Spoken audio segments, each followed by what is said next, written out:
I'm going to be reading an article from SpikeOnline.com, and it's about Trump winning the presidency again for the second time. The politically unthinkable has happened again. Donald Trump has become only the second U.S. presidential candidate ever to win a second term from exile, and how? After much talk of a close race and weeks of recounts and litigation, the Trump campaign was able to declare victory over Democrat Vice President Kamala Harris in the early hours of this morning.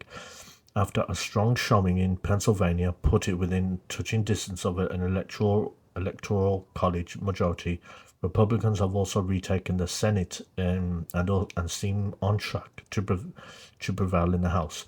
Trump is also odds on to win the popular vote, something else that was thought impossible. Not the popular vote, and no doubt about it, Trump was going to get it because he was running on stuff that Americans wanted. Votes are still being counted, and yet already this election has been another crushing blow to received wisdom. You do not have to be a Trump supporter to have taken an outsized pleasure in watching the realization dawn on the centrist sensibles, the most uninsightful, insufferable people in public life, that Trump was once again going to upend their I'll just say smugness because that's what it was, their smugness, their lies, and their woke identity politics and bullshit because no, it didn't work this time. No doubt this is a political comeback for the ages. Um, there we go. And then and a defiance of political gravity. Since his victory in 2016, Trump has been smeared as a fascist and as a Russian asset. He was impeached twice. His own anti-democratic tantrum after his 2020 loss was supposed to cast him into the wilderness for good. As with his legal witch hunting at the hands of the Democratic prosecutors, if that weren't enough, this election campaign brought him two assassination attempts. Now he is on the verge of receiving a historic Democratic mandate, placing the Republicans in full political control. It's a remarkable achievement, and one that reflects a far more sophisticated and serious campaign team this time around than in previous years, where the wingnuts often took center stage and Trump's worst instincts were given free rein. At the same time, the fact this result has so flabbergasted those who are paid to follow and comment on politics speaks to how clueless they were to begin with. Because the thing is, because when you really think about it, right, they were running on identity politics, and Kamala Harris is a woman, a black woman at that. How could it possibly go wrong? Well, the thing is, number one, she outright said on TV that as far as illegals go, she'll be willing to give them health benefits and not for American citizens, and also with the fact that she was going to carry on with the giving weapons to Israel, and also with the fact that she was going to bring in more illegals, and it was like, I mean, you could just go on and on and on and on and on. So it really, they just got sick and tired of it, and they pretty much voted with common sense. Common sense is what won. First, there's the bread and butter issues. Kamala Harris was in essence asking for re-election after the administration in which she has served presided over a 25% rise in food prices and chaos at the southern border, which is now making its presence felt not just in border states but also in towns and cities across the US, as strained local services struggle to cope with the historical unprecedented influx, and also of rising crimes because of illegals as well. Don't forget that as well. Um, Overcoming this would have taken a politician of remarkable instinct and skill. Instead, the Democrats put up Kamala Harris, who apparently has no idea what she thinks about anything. And also, that's another thing. No one knows Kamala Harris. It was like she wouldn't let the public know on who she actually is. I think it was a really bad idea. The fact that she never did Joe Rogan personally, even less idea what she is doing and talks like a malfunctioning Hallmark card message generator, that the Democratic Party tried to pass off this empty pantsuit as a political giant, set to bring joy to a weary nation, betrays a concept for voters that is even deeper than we imagined.